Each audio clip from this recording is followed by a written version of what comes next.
வணக்கம். இன்றைய செய்திகள். அதிமுக முன்னாள் அமைச்சர் செங்கோட்டையன் தாவேகவில் இணைவதற்கு முன்பாக அக்கட்சியின் தலைவர் நடிகர் விஜயை சந்தித்து பேசினார்.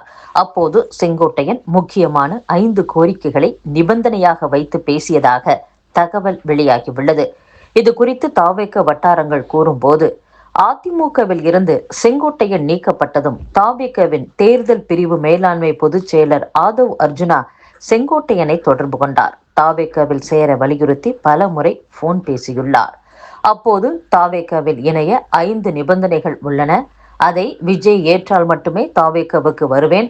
அதற்கு முன் நடிகர் விஜயிடம் நேருக்கு நேர் பேச வேண்டும், ஏற்பாடு செய்யுங்கள் என செங்கோட்டையன் சொல்ல, அடுத்த நாளே இருவரையும் சந்திக்க ஏற்பாடு செய்தார் ஆதவ் அர்ஜுனா.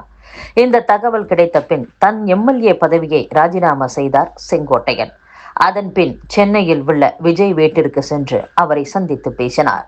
முதல் 45 நிமிடங்கள் பொதுவான அரசியலை பேசிய செங்கோட்டையன் அடுத்ததாக தன் நிபந்தனைகள் குறித்து பேசியுள்ளார். செங்கோட்டையன் விதித்த நிபந்தனைகள் பின்வருமாறு. கொங்கு மண்டலத்தில் 60க்கும் கூடுதலான சட்டசபை தொகுதிகள் உள்ளன. அந்த பகுதியில் தற்போது அதிமுக தான் பலமாக உள்ளது. அடுத்த நிலையில் திமுக உள்ளது. அங்கு அதிமுக திமுக அல்லாத ஒரு கட்சி எழுச்சி பெற வேண்டும். அந்த பகுதியில் அதிமுகவை வீழ்த்தி தாவேகவை முன்னிலைக்கு கொண்டு வர என்னால் முடியும். அதனால் கொங்கு மண்டல பகுதி முழுவதையும் ஒருங்கிணைத்து செயல்படும் கட்சி பொறுப்பை என்னிடம் வழங்க வேண்டும். இரண்டாவது, தாவேக சார்பில் கொங்கு மண்டலத்தில் போட்டியிடக்கூடிய வேட்பாளர் தேர்வில் எனக்கு முக்கியத்துவம் அளிக்க வேண்டும். என் பரிந்துரையை ஏற்று வேட்பாளர்களை தேர்வு செய்யும் போது அது அதிமுக திமுகவுக்கு அதிர்ச்சி அளிக்கும் வகையில் இருக்கும். 3, ஈரோடு மாவட்டத்தில் தாவேக சார்பில் நிறுத்தப்படும் வேட்பாளர்களில் பெரும்பாலானோர் என் ஆதரவாளர்களாக இருக்க வேண்டும். வேட்பாளர் தேர்வின் போது அவர்களுக்கே முன்னுரிமை வழங்க வேண்டும். 4, வரும் 2026 ஜனவரி மாதம் ஈரோடு மாவட்டத்தில் உள்ள ஈரோடு அல்லது கோபியில் தாவேக தலைவர் பங்கேற்கும் பிரம்மாண்ட மாநாடு நடத்த வேண்டும். அதில் மற்ற கட்சியினர் மிரளும் அளவுக்கு மாநாட்டை நடத்தி காட்டுகிறேன். அதற்கு கட்சியினர் அனைவரும் முழு ஒத்துழைப்பு அளிக்க தலைவர் என்ற முறையில் உத்தரவுகள் பிறப்பிக்க வேண்டும். 5, சேலம் மாவட்டம் எடப்பாடி பழனிசாமியின் சொந்த தொகுதி. அதில் நிறுத்தப்படவிருக்கும் தாவேக வேட்பாளரை நான் தேர்வு செய்து தருவேன். தன் சுய லாபத்துக்காக அதிமுகவை அழித்து கொண்டிருக்கும் பழனிசாமியை வரும் தேர்தலில் வீழ்த்தியாக வேண்டும். அதற்கு தாவேகவினர் அனைவரையும் ஒன்று திரட்டி தேர்தல் களத்தில் பணியாற்ற வேண்டும் என்றும் இப்படி 5 நிபந்தனைகளை செங்கோட்டையன் விதித்ததாக அக்கட்சி வட்டாரங்கள் தெரிவித்துள்ளன. விழுப்புரத்தில் ஆன்லைனில் சம்பாதிக்கலாம் என கூறி பெண்ணிடம் 27.42 லட்சம் ரூபாய் மோசடி செய்த நபர் மீது சைபர் கிரைம் போலீசார் வழக்கு பதிவு செய்து தேடி வருகின்றனர்.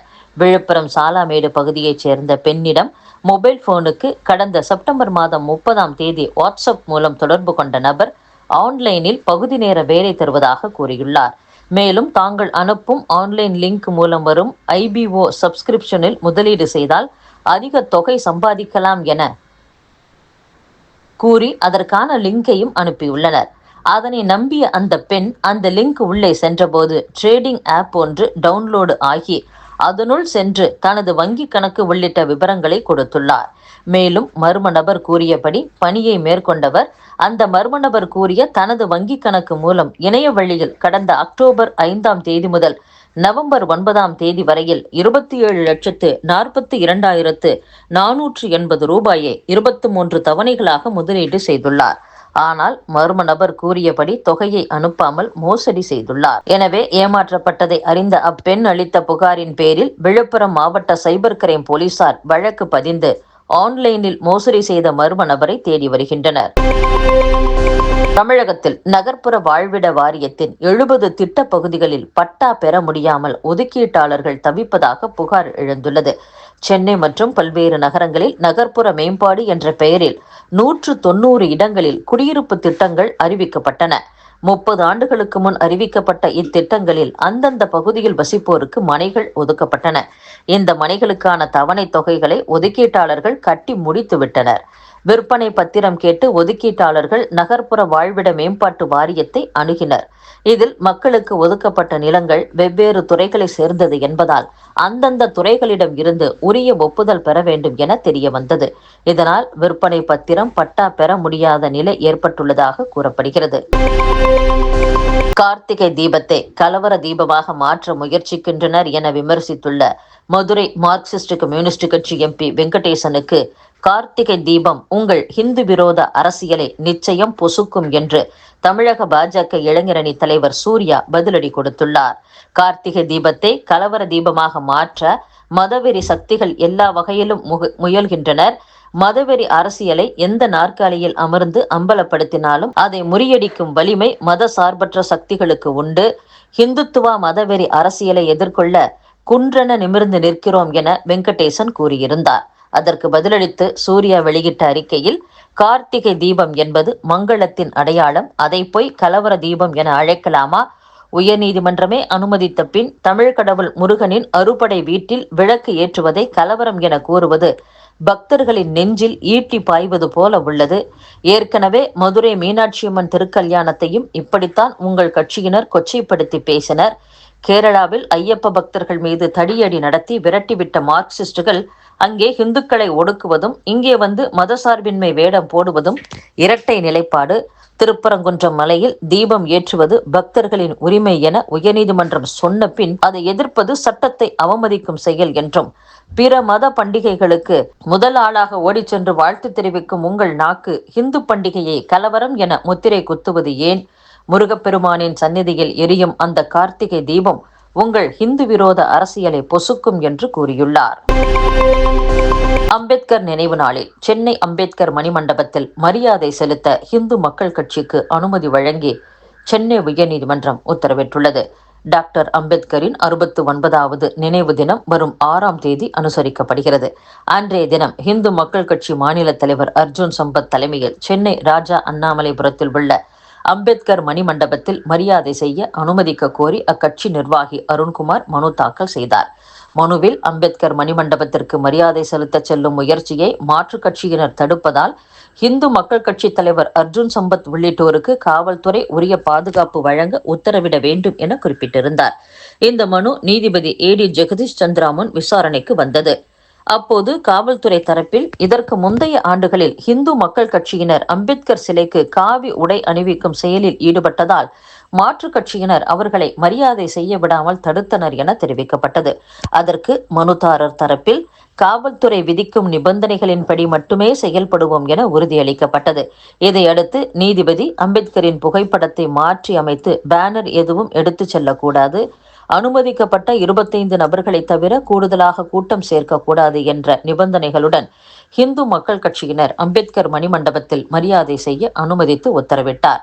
மேலும் நிபந்தனைகளை மீறி செயல்பட்டால் உடனே சட்டப்படி நடவடிக்கை எடுக்கலாம் என காவல்துறைக்கு உத்தரவிட்டார். மக்களின் மத நம்பிக்கையை புண்படுத்தும் திமுக அரசு தூக்கி எறியப்படும் என தமிழக பாஜக தலைவர் நயினார் நாகேந்திரன் தெரிவித்துள்ளார். திருப்பரங்குன்றம் மலை உச்சியில் கார்த்திகை தீபம் ஏற்ற அனுமதி அளிக்கப்பட்ட தனி நீதிபதி உத்தரவை எதிர்த்து திமுக அரசு மேல்முறையீடு செய்திருப்பதாக வெளியான தகவல் அதிர்ச்சி அளிக்கிறது. முருகப்பெருமான் அருள் பாலிக்கும் கந்தர் மலையை சிக்கந்தர் மலையாக சிலர் மாற்ற முயற்சித்த போது வேடிக்கை பார்த்துவிட்டு அறுபடை வீட்டை காக்க அலைக்கடலென திரண்டு ஆர்ப்பரித்த போது ஏவல் துறையை வைத்து திமுக அரசு அராஜகம் செய்தது. தற்போது ஒரு படி மேலே சென்று கார்த்திகேயனின் மலையில் கார்த்திகை தீபம் ஏற்றக்கூடாது என முறையிட்டு தனது இந்து மத வெறுப்பை மீண்டும் ஒருமுறை வெளிப்படுத்தி உள்ளது.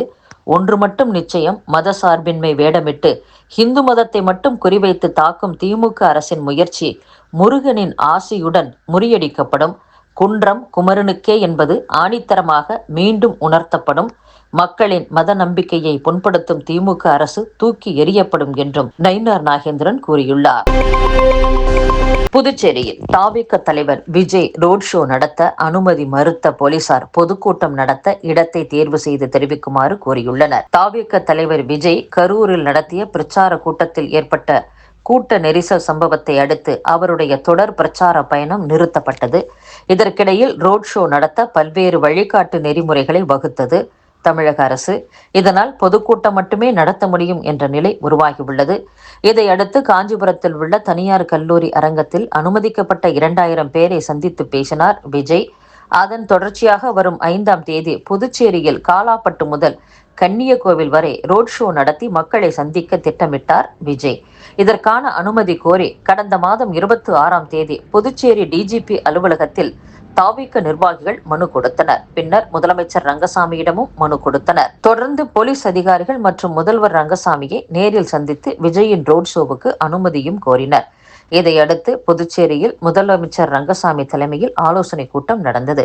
இந்த கூட்டத்தில் அமைச்சர்கள் மற்றும் உயர் போலீஸ் அதிகாரிகள் கலந்து கொண்டனர். தாவேக தரப்பில் தேர்தல் பிரிவு மேலாண்மை பொதுச் செயலாளர் ஆதவ் அர்ஜுனா, பொதுச் செயலர் ஆனந்த் ஆகியோரும் கலந்து கொண்டனர்.